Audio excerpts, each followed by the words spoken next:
मोअज़्ज़िज़ हाज़रीन इकराम, बुज़ुर्गान मिल्लत, मेरे नौजवान साथियों,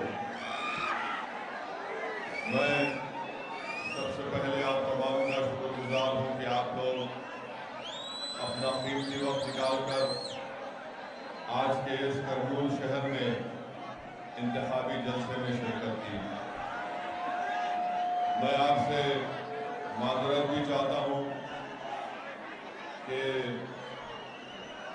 एडमिनिस्ट्रेशन की तरफ से इस इंतखाबी जलसे को हम ये मुतालबा कर रहे थे कि खुले मैदान में इस इंतखाबी जलसे को करने की इजाज़त मिले, मगर नहीं मालूम किस बिना पर एडमिनिस्ट्रेशन ने हमको इजाज़त नहीं दी। खैर, आज आप आए हैं, मेरी आपसे गुजारिश है कि थोड़ा सब्र कर लीजिए और थोड़ा बैठ जाइए।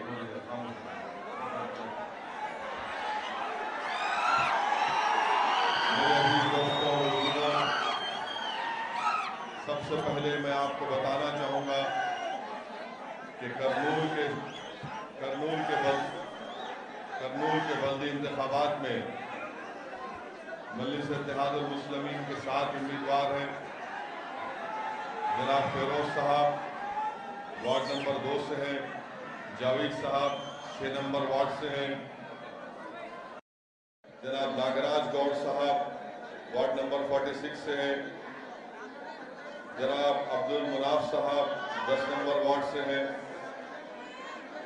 सैयद शोएब कादरी साहब वार्ड नंबर 4 से हैं, मोहतरमा शेख अफरीन साहिबा जो इंडिपेंडेंट है, मजलिस उसकी तायीद कर रही है, उनका इंतखाबी निशान गिरवा है। मोहतरमा शहजादी साहिबा जो इंडिपेंडेंट है, जिसकी मजलिस तायीद कर रही है 6 वार्ड से, उनका इंतखाबी निशान रिंग है। वार्ड नंबर 1, 2, 3, 4, 5 से मजलिस के उम्मीदवारों का इंतखाबी निशान पतंग है और आप तमाम से मेरी गुजारिश है कि 10 तारीख को आप मजलिस के उम्मीदवारों को कामयाब करें। नदियाल से मजलिस के 6 कैंडिडेट हैं, जनाब अकबर साहब की क़यादत में वहाँ पर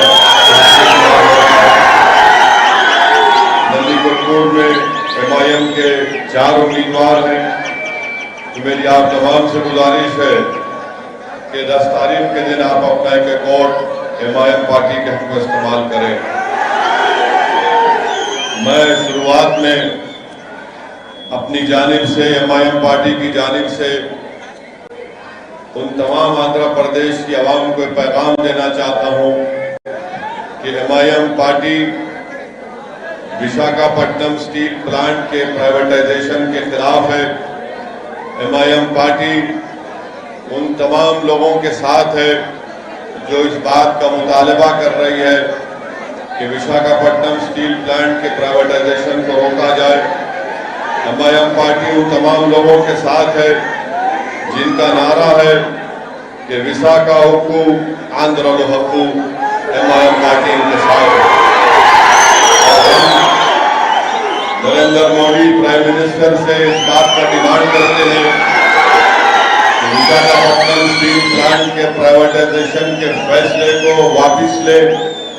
हम नरेंद्र मोदी BJP को बताना चाहते हैं कि आंध्र प्रदेश देश के आंध्रा आवाम के लिए एक प्राइड का मसला है और बड़ी कुर्बानियों के बाद विशाखापट्टनम स्टील प्लांट बनाया गया था।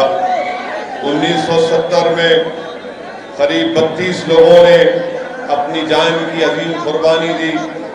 तब जाकर उस वक्त के मरकजी हुकूमत ने इस बात का फैसला लिया कि विशाखापट्टनम स्टील प्लांट का क़याम अमल में लाया जाएगा। आप लोग जानते हैं कि कम से कम 65 गांव को उसकी ज़मीन को इसमें मिला दिया गया और करीब 22,000 एकड़ लैंड इसमें इस्तेमाल की गई। आपको मैं बताना ज़रूरी समझता हूँ शुरुआत में कि विशाखापट्टनम स्टील प्लांट में 19,000 एकड़ ज़मीन है जिसकी मार्केट वैल्यू करीब 1 लाख करोड़ है। मैं ये बात समझने से कासिर हूँ कि भारत के प्रधानमंत्री आखिर क्यों विशाखापट्टनम स्टील प्लांट को प्राइवेटाइज करना चाहते हैं। क्या भारत सरकार के पास, क्या मोदी गवर्नमेंट के पास पैसे नहीं है कि वो विशाखापट्टनम स्टील प्लांट को दोबारा स्टार्ट करवाए? क्या नरेंद्र मोदी 20,000 लोगों को बेरोजगार करना चाहते हैं? नरेंद्र मोदी की सरकार ने 6.5 साल में जनता को वादा किया था कि हर साल 1 करोड़ लोगों को नौकरियां देंगे, मगर नौकरी नहीं दी। भारत के गरीब आवाम और नौजवान उनका मुखद्दर बेरोजगार बनाकर रख दिया उनको। आज ये सरकार विशाखापट्टनम स्टील प्लांट को प्राइवेटाइज करके क्रोनी कैपिटलिज्म की एक बेहतरीन मिसाल यहाँ पर पेश कर रही है। हम करनूल के इंतखाबी जलसे से यहाँ की रियासती हुकूमत के चीफ मिनिस्टर, YSR पार्टी के चीफ मिनिस्टर और भारत के प्राइम मिनिस्टर नरेंद्र मोदी, इन दोनों से हम डिमांड करते हैं कि वाइजाग स्टील प्लांट के प्राइवेटाइजेशन को रोका जाए। और हम YSR पार्टी से इस बात का डिमांड करते हैं कि आंध्र प्रदेश की जनता ने इतनी बड़ी तादाद में आपको लोकसभा और असेंबली के इलेक्शन में कामयाब किया। हमारा डिमांड यह है कि यहाँ के चीफ मिनिस्टर अपना सिर्फ खत लिखकर मोदी से अपने गम का इजहार ना करें, बल्कि हम चीफ मिनिस्टर आंध्र प्रदेश से ये मुतालबा करते हैं कि वो आंध्र प्रदेश की जनता के मिजाज को समझें और रोड पर निकल कर आकर बीजेपी नरेंद्र मोदी सरकार के खिलाफ एहतजाज करें। MIM पार्टी भी उनका साथ देगी वाइजाग स्टील प्लांट को। दूसरी मेरी बात आप तमाम से अर्ज करना यह है कि ये एक इलेक्शन की मीटिंग है और 10 तारीख के दिन इंतखाबात या पोलिंग का दिन है। मैं आपको ये बात बताना जरूरी समझता हूं मेरे भाई कि MIM पार्टी ने 2019 के असेंबली और पार्लियामेंट के इलेक्शन में हमने आप तमाम से अपील की थी कि आप इस इलेक्शन में TDP और बीजेपी के खिलाफ वोट दीजिए। हमने आपसे अपील किया था कि आप असेंबली और पार्लियामेंट के इलेक्शन के लिए जगन मोहन रेड्डी का साथ दीजिए। आज ये म्युनिसिपल इलेक्शन है।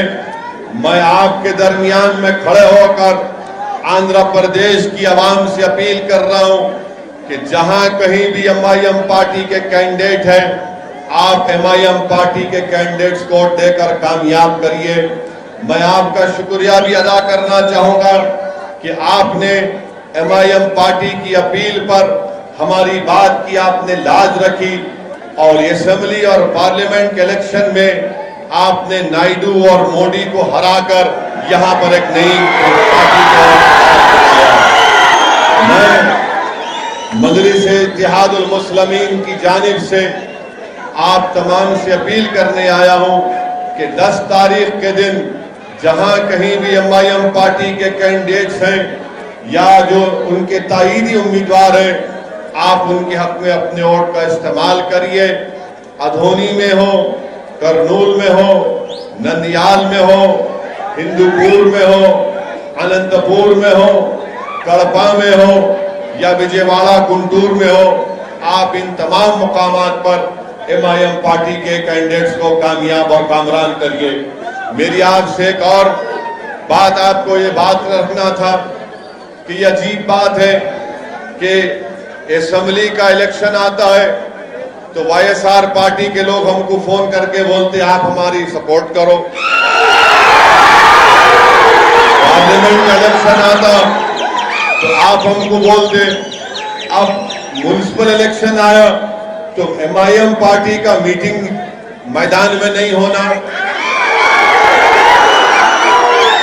हिंदूपुर में इलेक्शन क्यों लड़ रहे, अनंतपुर में क्यों लड़ रहे, अधोनी में हमको पब्लिक मीटिंग का परमिशन दिए फिर कैंसिल कर दिए। तो मैं इन लोगों को बताना चाह रहा हूं कि अधोनी में आपने हमको परमिशन नहीं दिया, तो मैंने कहा कि ठीक है, हमारा प्रोग्राम आज अधोनी में जुमे की नमाज के बाद जलसा था, इंतखाबी जलसा, मगर वहां पर बड़े बड़े लोग हैं, मिनिस्टर बनने का ख्वाब देख रहे हैं, और अदोनी के अवाम को कह दिया कि मेरे को मिनिस्टर बनना है, असदुद्दीन ओवैसी को अदोनी में जलसा करने नहीं दूंगा। मैं उनको बताऊंगा कि आप मिनिस्टर बन जाओ या चपरासी बन जाओ, मगर एक बात याद रखो, आप मजलिस इत्तेहादुल मुस्लिमीन को रोक नहीं सकते। मजलिस इत्तेहादुल मुस्लिमीन एक असदुद्दीन ओवैसी का नाम नहीं है, ये तमाम लोग असदुद्दीन ओवैसी हैं। तो अगर आप ये समझ रहे हैं, चाहे किसी भी पॉलिटिकल पार्टी का हो, अगर वो ये समझ रहा है कि एमआईएम पार्टी को जलसे नहीं होने देंगे, एमआईएम पार्टी के लोगों को डराएंगे, मेरे भाई डरते होंगे तेलुगु देशम के नायडू वाले, डरते होंगे बीजेपी आरएसएस वाले। हम किसी से नहीं डरते, हम डरते हैं तो सिर्फ अल्लाह से डरने वाले। तो अब क्या हुआ, वहां के अदोनी के जो जिम्मेदार थे वाईएसआर पार्टी के, उन्होंने हिमाकत करे, क्या करे, हिमाकत करे, थोड़ा दीवानापन करे। अगर आज मेरा जलसा हो जाता, मैं यहाँ पे आ जाता, मगर उन्होंने हमारा जलसा कैंसिल कराए, हमको चैलेंज करे, तो मैं बोला ठीक है, आज नमाज पढ़ने अदोनी में आऊंगा और कल फिर जलसे में जाऊंगा। तो अब क्या हो गया, 2 बार अदोनी जाना पड़ रहा। अब 2 बार हम शेरवानी वहां पर जाएंगी तो असर रहेगा इंशाअल्लाह। ये समझते नहीं है, मेरे को मिनिस्टर बनना है, हर कोई मिनिस्टर बन रहा नहीं। आप असद साहब को मत बुलाइए, मजलिस को कैंडिडेट मत खड़ा करो। मेरे भाई, किसी एमएलए को मिनिस्टर बनना है तो मजलिस को मिनिस्टर बनने का शौक नहीं है, मजलिस को लड़ने का शौक है।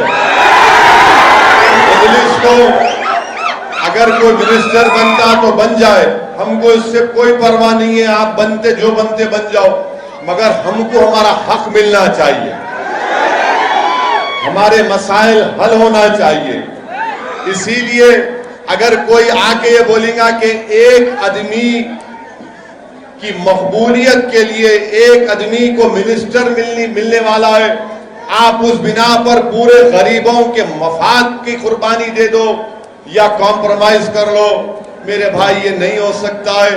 जब तक हम जिंदा रहेंगे सबसे लड़ेंगे इंशाअल्लाह ताला। और हमारी ये जद्दोजहद, हमारी ये लड़ाई अपनी मकबूलियत के लिए, अपनी अना के लिए नहीं है, बल्कि गरीबों को उनका हक दिलाने के लिए। और मजलिस इत्तेहादुल मुस्लिमीन की तारीख है 63 ईयर से, 63 साल से मजलिस इत्तेहादुल मुस्लिमीन अवाम की खिदमत करती आ रही है। मैं आपको ये बताना चाह रहा हूं कि आज अल्हम्दुलिल्लाह अल्लाह ने मौका दिया करनूल को आने का, और मैं आपसे वादा कर रहा हूं कि अल्लाह मुझे जब तक जिंदा रखेगा, मैं बार बार करनूल को दोने को आता रहेगा इंशाअल्लाह। आप नहीं रोक सकते मेरे को, इसलिए नहीं रोक सकते कि अल्हम्दुलिल्लाह हमारी लड़ाई इखलास के ऊपर मुबन्नी है। हम अपना हक चाहते हैं, और एमआईएम पार्टी ने बहुत से चीफ मिनिस्टर को देखे। मैं आज से 25 साल पहले एमएलए बना था। मैं 25 साल पहले जब 1994 में एमएलए बना तो मैं एक ही एमएलए था। उसके बाद जब चीफ मिनिस्टर थे एनटी रामाराव, उनको धोखा दिए चंद्रबाबू नायडू। चंद्रबाबू नायडू 9 साल या जो भी थे, उसके बाद उनको पावर चला गया, साइकिल में हवा कम हो गई। तो वाईएस राजशेखर रेड्डी सीएम बने, हम उनको देखे। वाईएस राजशेखर रेड्डी के हादसे के बाद रोशैया बने चीफ मिनिस्टर, हम उनको देखे।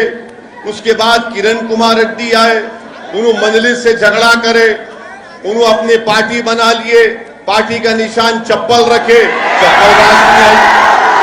किरण कुमार रेड्डी चले गए, किरण कुमार रेड्डी चले गए, आंध्रा टू बाइफर्केशन हो गया। यहां पर चंद्रबाबू नायडू बने, 5 साल के बाद उन्हों घर में बैठ गए, उन्हों जगनमोहन रेड्डी बन गए।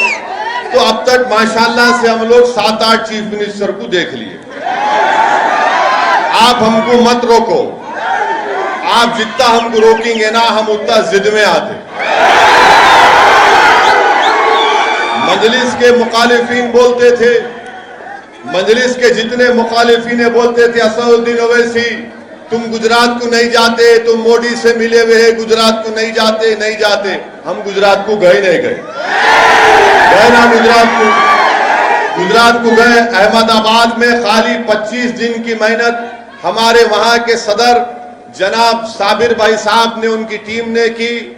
25 दिन की मेहनत में अल्हम्दुलिल्लाह मजलिस के 7 कॉर्पोरेटर और अहमदाबाद में कामयाब हुए। गोधरा को पहली मर्तबा जिंदगी में गोधरा गया, 8 कैंडिडेट खड़ा किए, 7 जीते अल्हम्दुलिल्लाह। मोडासा में अगर मैं गलत ना कहूं तो 12 या 13 खड़ा किए, 9 जीत गए। अब मोडासा में leader of opposition MIM party का कांग्रेस को हमसे कम मिले। फिर भरूच में हमारे एक उम्मीदवार को कामयाबी मिली। तो मैं इन लोगों को बताना ये चाह रहा हूं कि हमारे को चैलेंज नहीं करना, तुम चैलेंज करे तो हम चैलेंज कबूल करने तैयार हैं। क्योंकि याद रखो तुम भी इंसान, मैं भी इंसान। तुम आज पावर में, तुम कल नहीं रहेंगे, मैं तो हमेशा रहूंगा इंशाअल्लाह। तो इन लोगों को क्या होता है कि पावर, हम पावर में है, हम पावर में है, हम रूलिंग पार्टी है। अरे तेरे जैसे 56 को देख लिया मैं। रूलिंग पार्टी, रूलिंग कई की रूलिंग पार्टी है तेरी? रूलिंग तो अल्लाह की है। लहू माफिस समावाते व माफिल अर्ज़, ज़मीन व आसमान का मालिक अल्लाह है। तुम क्या रूलिंग करते? उन्हें रूलिंग करता, उन्हें रूलिंग करा बोलते। सुबह में सूरज निकलता, रात में चांद तारे ये सब आते, बारिश होती। रूलिंग कहीं की रूलिंग भाई तेरी? कोई रूलिंग नहीं। ये दुनिया में हम सब जो है मुसाफिर है, पानी के बुलबुले हम सब लोग। तो ज्यादा हुरूर तकब्बुर नहीं करना बाबा। अल्लाह मौका दिया, काम कर लो। मिनिस्टर बनना है, जो मिनिस्टर बनो, क्या क्या बनते बनो। लाल गाड़ी के ऊपर लाल लाइट लगा के फिर लो, दूल्हे बन के, हमको इतराज नहीं है। हमारे को डिस्टर्ब नहीं करना। हमारे को डिस्टर्ब करे तो हम तुम्हारे पीछे पड़ जाते फिर, और ऐसा पीछे पड़ते हैं कि तुम्हारे को आइंदा असेंबली इलेक्शन में नतीजा दिखाएंगे फिर हम। तो इसीलिए मैं इखलास के दायरे में रहकर, अदब के दायरे में रहकर इन लोगों से अपील कर रहा हूं, अपना काम करो, हमको अपना काम करने दो। आप अपना काम कर लो, कौन रोक रहा आपको? मगर नहीं, यहाँ मैदान में नहीं करना है। एमआईएम पार्टी को जलसा कैसा देते, आज बंद है।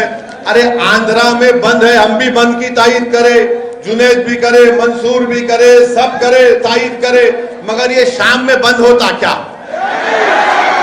मैं हमारे को कोई बोले बड़े लोग, वो गवर्नमेंट के साहब बंद है, मतलब रात में कुत्ते का पेशाब भी बंद है क्या? रात में वो बंद नहीं होता। तुम बोले तुम कुत्ते का पेशाब पियो, पब्लिक में जाके अपना वोट का मुतालबा करेंगे, पतंग के निशान को। बंद। अरे बंद है तो दिन का बंद है। आज मैं जा रहा था अदोनी को, कौन सा गांव था जुनैद? कोटपुर में गाड़ी रोके, थे ना, है ना? तो हमारे को देख के आके बोले साहब 1-2 मिनट आप भी हमारे प्रोटेस्ट में शामिल हो जाओ। हम बोले ठीक है। बराबर गया मैं, वहां पे कम्युनिस्ट लीडर थे गफूर साहब नाम याद है। गफूर साहब बोले आओ जी तुम आओ, जाके दौलत बोलो, जरा कौम का नाम अच्छा होता। मतलब अच्छी बात है, तो अब्दुल गफूर साहब जाके बोले। तो ये हमारा काम यही है। तो मेरी आपसे गुजारिश ये है कि ये लोगों की बातों में मत आइए। MIM पार्टी के जो करनूल में 7 कैंडिडेट है, जुमला कितने वार्ड आए आप? 35, 33, 30 पे 3 है। हाँ, 30 पे 3 वार्ड में हम खाली 7 लड़े तो इनके पेट में दर्द हो रहा। 30 पे 3 है, 33 वार्ड है। MLA के 33 मालूम है, 52 है मालूम। अब वो उसमें से खाली 7 लड़े तो इनको सांस चढ़ रही। हमें क्या करते कि क्या बोलते कि क्या करते? अरे क्या करते? इलेक्शन लड़ने आ रहे, तुम भी वोट मांग रहे, मैं भी वोट मांग रहा हूं। तुम तुम्हारी पार्टी के नाम पे मांग रहे, मैं अपनी पार्टी के नाम पे मांग रहा हूं। मैं इनसे जा कह रहा हूं मैं तुम्हारा भाई हूं, तुम बोल सकते, तुम भाई है बोल के नहीं बोल सकते। करनूल का जहां जहां एक एक घर आपका घर है, वो मेरा घर भी है। करनूल हो, अदोनी हो, नंदियाल हो, नंदीपुर हो, आनंदपुर हो, हिंदूपुर हो, जहां जहां हमारे कैंडिडेट लड़ रहे, वो घर आपका भी है, मेरा भी है। मैं आपका बेटा हूं, आपका भाई हूं। मेरा हक बनता आपसे वोट का मुतालबा करना, और मैं लड़के आपसे वोट लूंगा, क्योंकि आप मेरे को नहीं दिए तो क्या गैरों को देंगे? तो आपको MIM पार्टी को वोट देने का है। 10 तारीख को जहां पे पतंग का निशान दिखा,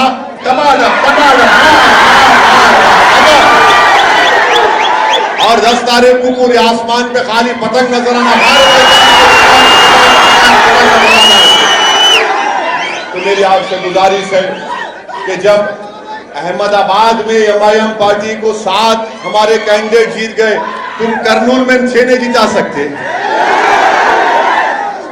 जब गोधरा में हमारे 7 कारपोरेटर कामयाब हो गए, तो क्या आप नंदियाल अदोनी में हमको नहीं जिता सकते इंशाअल्लाह? तो इसीलिए मेरी आपसे गुजारिश है कि ये नंदीकोटपुर के हमारे वार्ड नंबर 7 से मौला अली, वार्ड नंबर 8 से एस फारूक, वार्ड नंबर 20 से हिदायत, वार्ड नंबर 24 से अब्दुल मन्नान साहब MIM पार्टी के कैंडिडेट हैं। तीसरी अहम बात मैं आपको बताना जरूरी समझता हूं कि हमारे जुनैद साहब मजलिस के कायद हैं। यहां पर गोनीगंडला मंडल में एक 24 साल की हाजिरा बी का मर्डर हो गया। अगस्त 7 को उसका मर्डर हुआ। ये आज जो आके MIM पार्टी नहीं लड़ना बोल रहे, उन्होंने गए क्या हाजिरा बी के घर को? आप पूछो जाके। गोनीगंडला मंडल में 24 साल की 20 पे 4 साल की बच्ची हाजिरा बी, जिसका मर्डर हो गया अगस्त 7, 2020 को। ये कोई जाके नहीं मिले उससे। जुनैद गए, जाके उनकी वालदा से मिले। अभी लाके मेरे को उनकी वालदा से मिला है, उनकी अम्मा से, बच्ची से। वो अम्मा रो रही थी कि मेरे बच्ची से इंसाफ करो, अभी तक किसको अरेस्ट नहीं करे। मैंने कहा कि अम्मा इंशाअल्लाह सुबह में मैं SP और कलेक्टर साहब से बात करके हमारी बच्ची को जो लोग मर्डर किए उनसे डिमांड करूंगा, उनको अरेस्ट करना पुलिस, उनको जेल को भिजाना, और कोर्ट के केस के जरिए उन तमाम को सख्त से सख्त सजा 302 में जो IPC मिलती है मिलना चाहिए। ये काम MIM पार्टी कर रही है। अब जो लोग हमको बोल रहे हैं कि काम नहीं, ये आप इलेक्शन नहीं लड़ना, यहाँ कहीं को आए साहब आप, यहाँ अच्छा माहौल है। अरे अच्छा माहौल को अच्छा करने आए, खराब करने कौन आई थी? जब CAA का मीटिंग हुई, CAA के खिलाफ, NPR NRC के खिलाफ, तो बड़े मैदान में हुई थी, हजारों की तादाद में आपने शिरकत की थी, हम आए थे। जब आके बाजू बैठना जरूरी था इनको, मेरे इनको बुलाए भी नहीं थे। नहीं मैं बाजू बैठता, मतलब बैठो। हम तो बोल रहे बाजू नो को बैठो, दिल में बैठ जाओ, आके जगह है हमारी। मुस्लिम पर्सनल बोर्ड का जलसा हुआ, ट्रिपल तलाक के खिलाफ पूरे उलमाए कराम आए थे। अल्हम्दुलिल्लाह करनूल के तमाम उलमाए कराम, मशाइखीन, मदरसे के जिम्मेदारान की सरपरस्ती में वो जलसे आम हुआ। आप तमाम ने शिरकत की। तो मेरी अजीज दोस्तों और बुजुर्गों, मैं आपको बता रहा हूं कि करनूल में हो या आंध्र प्रदेश में हो, आपको अपनी एक पॉलिटिकल वॉइस की जरूरत है। आपको अपनी पार्टी के नुमाइंदों को कामयाब करना जरूरी है ताकि कोई आपके लिए लड़े, ताकि हुकूमत के पास जाकर आपके मसाइल की तर्जुमानी कर सके। मैं आपको ये बात इसलिए बता रहा हूं, अगर आप ये समझेंगे नहीं असद साहब अच्छी तकरीर करते, हम तकरीर जलसे में आएंगे, सीटी मारेंगे, हा करके चले जाएंगे, ऐसा नहीं है। मैं आपसे अपील कर रहा हूं कि 10 तारीख को आप सुबह सुबह अपने घर से निकलकर अपना एक वोट MIM पार्टी को देंगे। अपनी पार्टी को मजबूत करो। आप ये देख रहे पूरे मुल्क में कैसे हालात हो रहे हैं। जब से बीजेपी की सरकार बनी है, अक्सरियती तबके की जमहूरियत का उसका फरोग दिया जा रहा है। जो मुसलमान हैं, दलित हैं, आदिवासी हैं और जो गरीब बैकवर्ड क्लास के लोग हैं, वो सब लोग फिक्रमंद हैं कि ये मेजॉरिटेरियन फॉर्म ऑफ डेमोक्रेसी की वजह से हमारी आवाज को बंद कर दिया जा रहा है। घुटन महसूस हो रही है। अगर कोई अपने हक का मुतालबा करता, अगर कोई बोलता है कि दिल्ली के फसादात में वो जो बच्चा फैजान का वीडियो आपने देखा होगा कि 4 लड़के जमीन पर पड़े हुए और दिल्ली की पुलिस या कहां की पुलिस उन बच्चों को मार कर कह रही है कि जनगण मना पढ़ो, तो उसमें से एक बच्चा दर्द की हालत में, कर्ब की हालत में, तकलीफ में जनगण मन पड़ता है। बाद में फैजान मर जाता है। अगर मैं फैजान के मारने वालों को गिरफ्तारी का, उनके अरेस्ट का मुतालबा करता हूं तो एंटी नेशनल करार दिया जाता है। मैं ट्वीट करता हूं तो दिल्ली पुलिस रिप्लाई करके कहती है कि फुला पढ़ लो। अरे दिल्ली पुलिस वालों, तुम यकीनन बहुत अक्लमंद होंगे, मुझे मालूम, मगर मेरी आपसे एक ही रिक्वेस्ट है दिल्ली पुलिस के कमिश्नर पुलिस से कि मैं आज के जलसे से आपसे पूछना चाह रहा हूं, वो फैजान को जिन्होंने मारा, क्या आपने उनको गिरफ्तार किया? जिन्होंने फैजान को मारा, आपने उनको गिरफ्तार किया? जो 19 मसाजिद को नुकसान पहुंचाया गया या शहीद किया गया या जलाया गया, आपने उनको कितनों को गिरफ्तार किया? बताओ आप। नहीं इसका जवाब आता। आज इसीलिए मेरे भाई, मैं आपको डराने के लिए नहीं कह रहा हूं, बल्कि समझाने के लिए हकीकत बयान कर रहा हूं। ये रात लंबी होने वाली है, ये रात बड़ी लंबी होने वाली है। और याद रखो, आपको पहले से ज्यादा अपने रिश्ते को अल्लाह से मजबूत करना है। आपको पहले से ज्यादा अपने आप पर, उसकी अल्लाह की जात पर तवक्कल करना है। आपको पहले से ज्यादा मुत्तहिद रहना है। आपको पहले से ज्यादा आज मजलिस की आपको जरूरत है। मजलिस आपकी आवाज है, मजलिस आपकी पहचान है। क्या आप नहीं देखते कि भारत की पार्लियामेंट में जब कभी भी कोई मसला आता है तो कौन उठकर बीजेपी की हुकूमत के खिलाफ बेबाक तरीके से उनको बयान करता है? यहां से आंध्र प्रदेश से YSR पार्टी के भी MP हैं, TDP के भी MP हैं, मगर जब CAA का कानून पास हुआ तो ये तमाम दोनों पार्टी के लोग क्या बोल रहे थे किसी को समझ में नहीं आ रहा था। या दोस्ती कर रहे थे या दुश्मनी कर रहे थे, नहीं मालूम। ट्रिपल तलाक का बिल लाया गया, दोनों पार्टी समझ में नहीं आ रहा था कि तुम बीजेपी को तलाक दे रहे या शादी कर रहे, वो भी समझ में नहीं आ रहा। ऐसा लग रहा था कि ना तलाक देना चाह रहे, ना निकाह में वापिस लेना चाह रहे। मगर कौन साफ और वाज़े तरीके से, चाहे ट्रिपल तलाक हो, चाहे CAA का कानून हो, चाहे बजट हो, हम बेबाक तरीके से दलाइल को बीजेपी की मुखालिफत करते आ रहे हैं। ये काम MIM पार्टी कर रही है। और आप जानते हैं कि अल्लाह के फजलो करम से औरंगाबाद की पार्लियामेंट की सीट से भी MIM पार्टी का कैंडिडेट कामयाब हुआ। MIM पार्टी के अब 2 MP हो गए। 2 है, ये दो 300 पे भारी।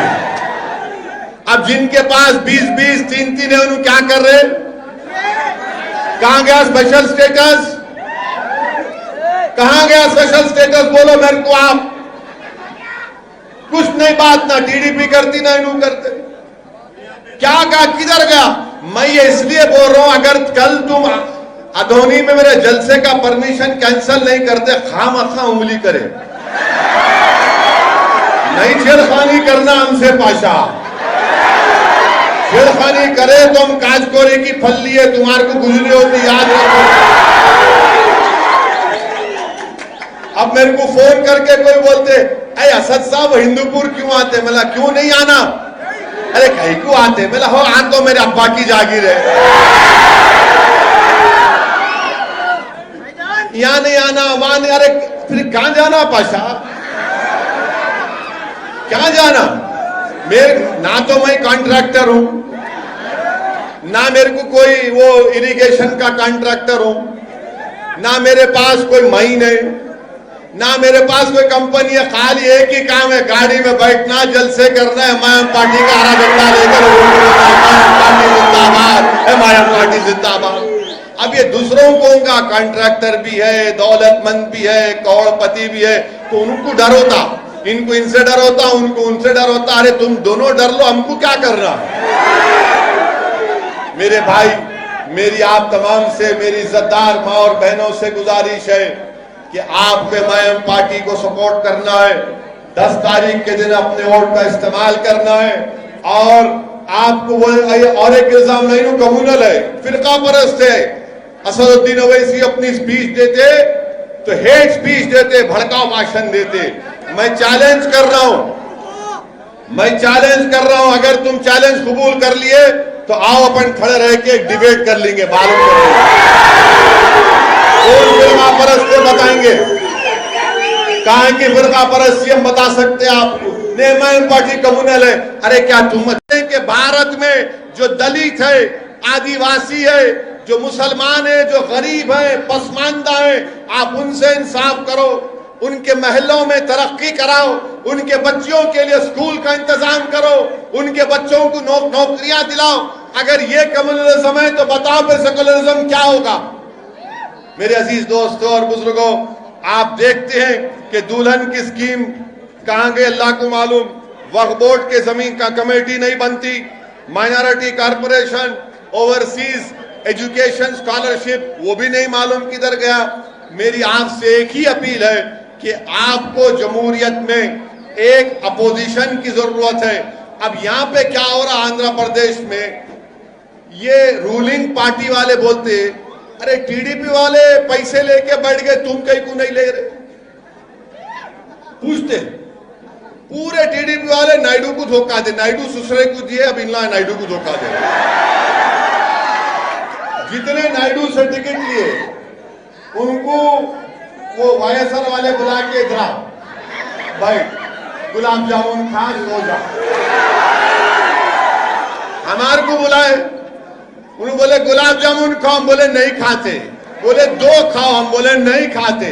पूरा डब्बा ले ले, हम बोले नहीं खाते। उसको बोले क्या खाते, तो हम बोले हम तुमको खाते।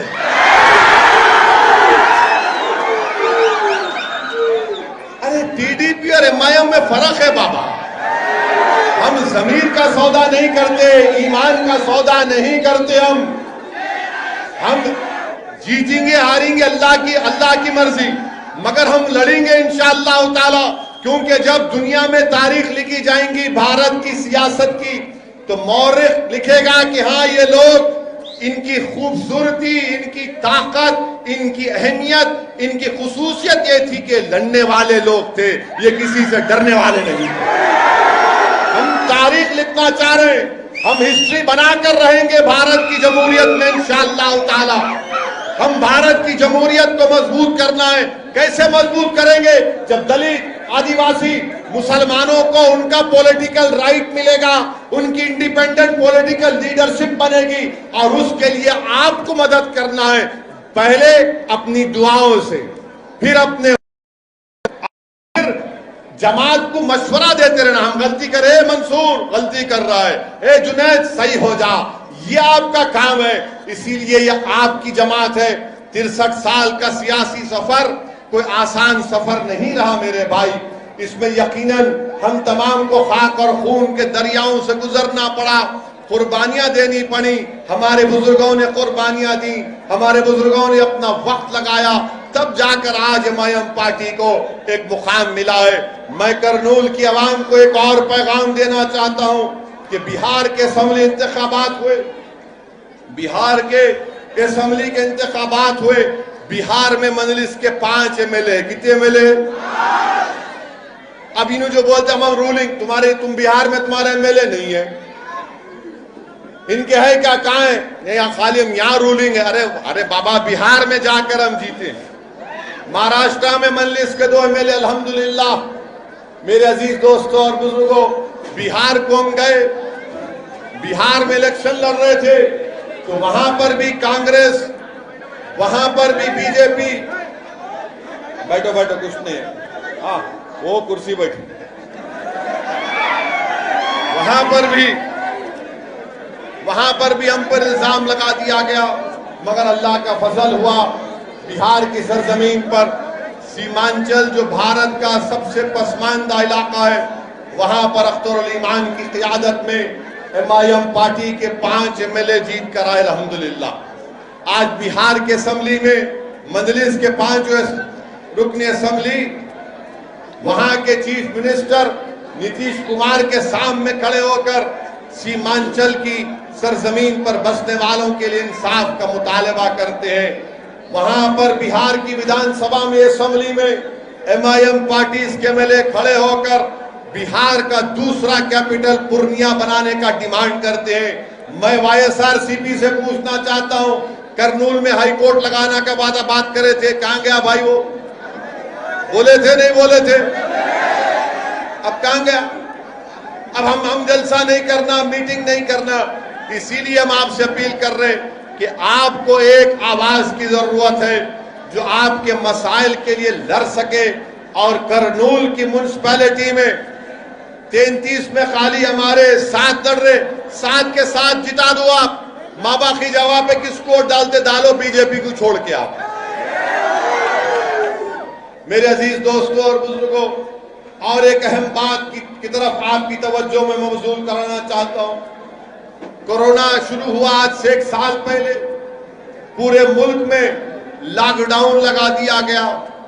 नरेंद्र मोदी ने, प्राइम मिनिस्टर ने लॉकडाउन के लिए टीवी पे आके कहा, भाइयों बहनों मित्रों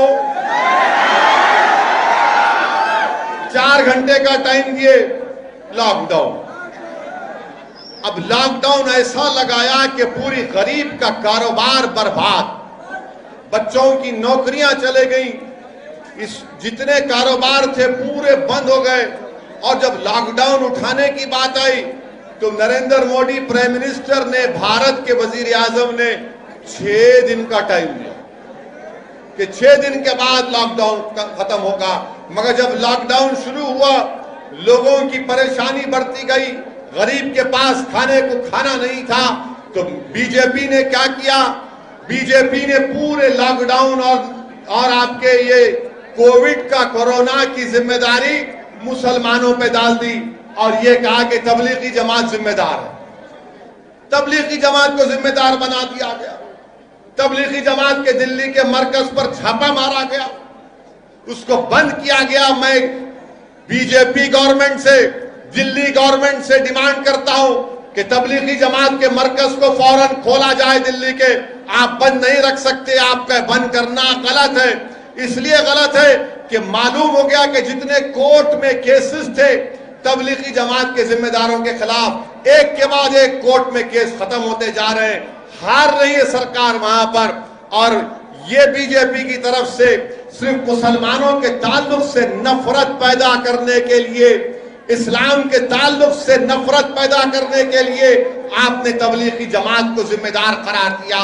मेरे अजीज दोस्तों और बुजुर्गों, भारत की तारीख में पहली मर्तबा ऐसा हुआ है कि एक बीमारी को किसी मजहब से जोड़ दिया गया और संघ परिवार के लोगों ने कोरोना को भी कलमा पढ़ाकर उसको मुसलमान बना दिया। कभी ऐसा सुना आपने कि बीमारी का कोई मजहब होता? बीमारी का किस कोई बीमार हो सकते, कोई भी बीमार हो सकता, मगर नफरत पैदा करना था, मगर अल्लाह की जात बड़ी है। अल्लाह ने दिखा दिया कि झूठे ये है, और झूठ का अल्लाह ने बता दिया, झूठे को उसके मंजिल पर पहुंचा दिया।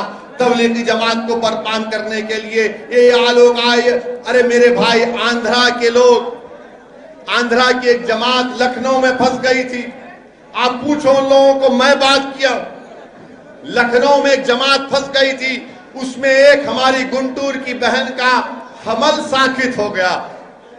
हमारी बहन प्रेग्नेंट थी, उसको फौरन दवाखाने को ले जाना था, मगर उत्तर प्रदेश की हुकूमत ने देर कर दी। हमारी इस बहन का वो मिसकैरेज हो गया, गैर जरूरी उनको डाल के रखा गया था। कौन उठा रहा था? कौन जाकर ये कह रहा था कि कोरोना का ताल्लुक मुसलमानों से, तबलीगी जमात से नहीं है? कोई पार्टी थी सिवाय मजलिस के? कोई नहीं कह रहा था, सब डर रहे थे। हम बेबाक तरीके से टीवी पर जाकर प्रेस के जरिए से दुनिया को बता रहे थे कि इसका ताल्लुक किसी मजहब से नहीं है। मगर वो लोग जो आज वोट मांग रहे हैं, आकर बोल रहे हम तुम्हारे दोस्त हैं, हम फुला हैं, हमको वोट दे दो। मेरे अजीज दोस्तों और बुजुर्गों, मेरी इज्जतदार माँ और बहनों, मैं आपसे अपील कर रहा हूं कि फिरका परस्ती का माहौल है। इस फिरका परस्ती के माहौल में मेरी आपसे दरमंदाना गुजारिश है कि 10 तारीख के दिन अपना एक वोट का इस्तेमाल करिए और एमआईएम पार्टी को अपना वोट देकर कामयाब करिए। मैं फिर से आपको बताना चाहूंगा कि जब लॉकडाउन चल रहा था तो गुंटूर के एक मुफ्ती साहब थे, मरहूम, उनका नाम, गुंटूर के मुफ्ती साहब थे, उनकी सदारत में जलसा हुआ था CAA का, जमीयत उलमा के वो सदर भी थे। उनका इंतकाल हो गया और वहां के जिम्मेदार जो थे उन्होंने फोन करके बोला कि असद साहब, वो गुंटूर का कलेक्टर ये कह रहा है कि मुफ्ती साहब की लाश को दफनाएंगे नहीं, जला दिया जाएगा। मैं फौरन कलेक्टर से बात करा, बोला मिस्टर क्या कर रहे हैं आप? बोले नो सर, गवर्नमेंट का ऑर्डर है। बोला कई का ऑर्डर है? मिला हम जिंदा भी रहेंगे तो अपने पसंद के मजहब पर चलेंगे, मरेंगे भी तो अपने पसंद के मजहब के उसूल के मुताबिक जाएंगे। ये भारत का संविधान है, भारत का कॉन्स्टिट्यूशन है। फौरन मैंने आपके हमारे वहां के नेल्लूर के जो इंडस्ट्री मिनिस्टर है गौतम रेड्डी को फोन लगाया और उनसे कहा कि भाई साहब, हमने तेलंगाना में गवर्नमेंट से नुमाइंदगी करके जियो आया है, कोई कोविड से मरने वाला मुसलमान हो, हिंदू भाई हो या ईसाई हो या सिख हो, उसका एक हमने प्रोसीजर बनाया और ये प्रोसीजर की गई कि उनकी डेड बॉडी का गुसल दबाने में किया जाएगा। मैंने हैदराबाद के बड़े मुफ्तियों के साथ, जिसमें सैफुल्लाह रहमानी साहब, दूसरे जो जिम्मेदारान हैं जमीयत उलमा के, उन्होंने कहा कि हम ये कर सकते और प्रोसीजर बनाया कि गवर्नमेंट खुद ले जाकर खानदान 5-6 लोग रहेंगे, की कब्रिस्तान में होगी और तदफीन होगी। वो जियो की कॉपी में आपके YSR CP के लीडर मौजूदा चीफ मिनिस्टर के पास भिजाया, तो मेरे भिजाने के बाद आंध्र प्रदेश में उस तरह का जियो जारी हुआ। आज आप पूछते एमआईएम पार्टी क्या कर रही? अल्लाह सलामत रखे मुफ्ती साहब को, अल्लाह उनकी मग़फ़िरत करे कि मुफ्ती साहब जिंदा भी थे तो उनके इल्म से लोगों को फायदा पहुंचा, उनके दुनिया से चले जाने के बाद भी लोगों को उनसे फायदा पहुंचा कि उनकी मौत सबब बनी कि कोविड में सही तरीके से लोगों को उनके मजहब के मुताबिक अपने आखिरी रसूमात करने का मौका मिला। मेरे अजीज दोस्तों और बुजुर्गों, मेरी आपसे गुजारिश है कि 10 तारीख के दिन आप अपना एक और एमआईएम पार्टी को देकर कामयाब करिए। और मैं आपको बता रहा हूं एक बात, अपनी कहकर अपनी बात को खत्म कर लूंगा। हम ये आपको बात बता रहे हैं जो रूलिंग पार्टी है, हम रूलिंग पार्टी को बता रहे। मैं 1.5 साल से रूलिंग पार्टी को बोल रहा हूं, ये परिवार के आपके पीछे पड़े हैं, मगर समझते नहीं। हमें ठीक है, मगर एक बात याद रखो, जब आंध्रा में ये असेंबली का इलेक्शन होगा तो बीजेपी बड़ी ताकत के साथ आगे बढ़ रही है।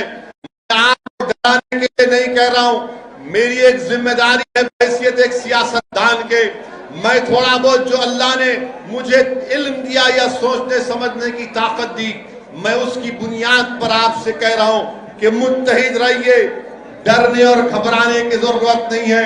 अगर आप जिस दिन डर जाएंगे इन जालिम लोगों से, तो याद रखिए हम फिर कभी नहीं उठने वाले हैं। डरना नहीं है, मुत्तहिद रहना है, अपने रिश्ते को अल्लाह से मजबूत करना है।